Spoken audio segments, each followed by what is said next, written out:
ज्येष्ठ माह की पहली संकटी चतुर्थी कल है। जान ले पूजा विधि, व्रत कथा और चंद्रोदय का समय। हिंदू धर्म में अनेक नाम और स्वरूपों वाले भगवान गणेश को समर्पित एकादंता संकष्टी चतुर्थी ज्येष्ठ माह के कृष्ण पक्ष की चतुर्थी तिथि को मनाई जाती है। संकष्टी चतुर्थी को व्रत भगवान गणेश को समर्पित है, जिन्हें सभी बाधाओं और संकटों को हरने वाले माना जाता है। संकष्टी का अर्थ है संकटों से मुक्त दिलाने वाला। एकादंता भगवान गणेश के 32 स्वरूपों में से एक है, जिनका एक दांत है। कुछ क्षेत्रों में महिलाएं इस व्रत को अपनी संतान की लंबी आयु और उनकी रक्षा के लिए रखती है। संतान प्राप्ति की कामना करने वाले दंपति को भी इस व्रत को श्रद्धा पूर्वक करते हैं। इस दिन किए गए धार्मिक कार्यों का विशेष फल मिलता है और जीवन में आने वाली बाधाएं से मुक्ति मिलती है। पंचांग के अनुसार ज्येष्ठ माह के कृष्ण पक्ष की चतुर्थी तिथि 16 मई दिन शुक्रवार को 4:03 पे शुरू होगी और अगले दिन 17 मई दिन शनिवार को सुबह 5:13 पर रहेगा।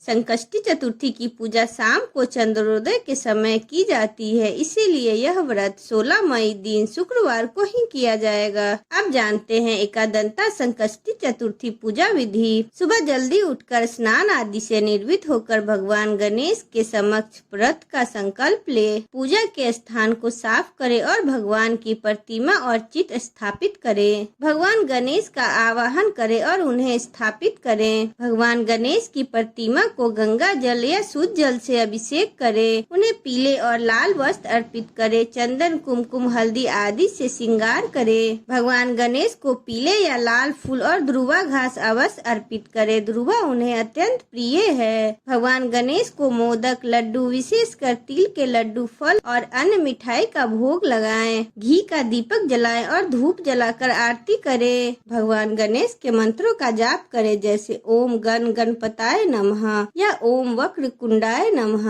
एकादंता संकटी चतुर्थी का कथा सुने। इस व्रत में चंद्रमा का दर्शन करना महत्वपूर्ण है। शाम को चंद्रमा निकलने के बाद इसकी पूजा करें और उन्हें अर्घ्य दे। चंद्रमा के दर्शन और पूजा के बाद ही व्रत खोला जाता है। सात्विक भोजन ग्रहण करें। अपनी क्षमता अनुसार गरीबों और जरूरतमंदों को दान करें। एकादंता संकटी चतुर्थी व्रत कथा। एकादंता संकष्टी चतुर्थी की कई कथाएं प्रचलित है। एक लोकप्रिय कथा के अनुसार एक बार मदासुर नामक राक्षस ने देवताओं को बहुत परेशान किया। तब देवताओं ने भगवान की शरण ली। भगवान गणेश ने एकादंता रूप धारण करके मदासुर का वध किया और देवताओं को उनके अत्याचार से मुक्ति दिलाई। इसीलिए इस दिन भगवान गणेश के एकादंता स्वरूप की पूजा करने से भक्तों को सभी प्रकार के संकटों से मुक्ति मिलती है। चंद्रोदय का समय 16 मई के दिन शुक्रवार को चंद्रोदय का संभावित समय लगभग 10:39 पर है। हालांकि यह समय आपके शहर के अनुसार थोड़ा भिन्न हो सकता है, इसीलिए स्थानीय पंचांग अवश्य देखें। एकादंता संकष्टी चतुर्थी भगवान की कृपा प्राप्त करने और जीवन में सभी विघ्नों को दूर करने के लिए एक महत्वपूर्ण दिन है। इस दिन श्रद्धा पूर्वक पूजा और व्रत करने से भक्तों का मनोकामनाएं पूर्ण होती है। अगर वीडियो अच्छा लगा हो तो कमेंट में ओम गणेशाय नमः जरूर लिखें और चैनल को लाइक एंड सब्सक्राइब करें।